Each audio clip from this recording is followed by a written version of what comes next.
Pakistan international airlines यानी PIA की 100% हिस्सेदारी बिक रही है। 23 दिसंबर को एयरलाइंस को खरीदने के लिए 3 कंपनियां बोली लगाएंगी। पाकिस्तानी सेना भी इसका कंट्रोल पाने की फिराक में है। पीआईए बिकने के बाद ही आईएमएफ लोन की अगली किस्त जारी करेगा। नमस्ते, मैं हूं आदित्य। आईएमएफ ने लोन के लिए एयरलाइंस बेचने की शर्त क्यों रखी और पाकिस्तानी सेना इस एयरलाइंस में इतना इंटरेस्टेड क्यों है, जानेंगे आज के एक्सप्लेनर में। पीआईए 2 दशकों से घाटे में चल रही है। इस पर करीब 78,000 करोड़ पाकिस्तानी रुपए का कर्ज है। 2020 में कराची में हुए प्लेन क्रैश के बाद एयरलाइंस की छवि को और ज्यादा झटका लगा। हादसे में 96 लोगों की जान गई थी। जांच में सामने आया कि पीआईए के 260 से ज्यादा पायलट के पास फर्जी लाइसेंस है।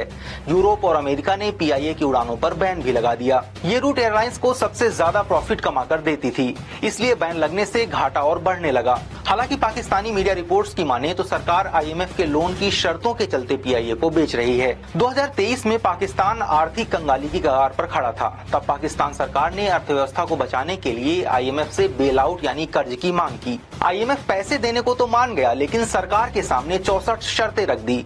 इनका पालन करके पाकिस्तान को कुछ जरूरी बदलाव करने हैं। जैसे पाकिस्तान को फिस्कल डेफिसिट यानी खर्च और कमाई के अंतर को कम करना है, रेवेन्यू कलेक्शन यानी देश की आय को बढ़ाना है, घाटे में चल रही सरकारी कंपनियों का निजीकरण करना है, देश के सभी अधिकारी अपनी संपत्तियों की जानकारी पब्लिक करें और सरकार और प्राइवेट सिस्टम में भ्रष्टाचार को कम करना है। आईएमएफ का मानना है कि पीआईए जैसे घाटे में चल रही कंपनियां उनके खराब अर्थव्यवस्था का कारण है। पाकिस्तान इन सभी शर्तों को मानने के लिए तैयार हो गया है।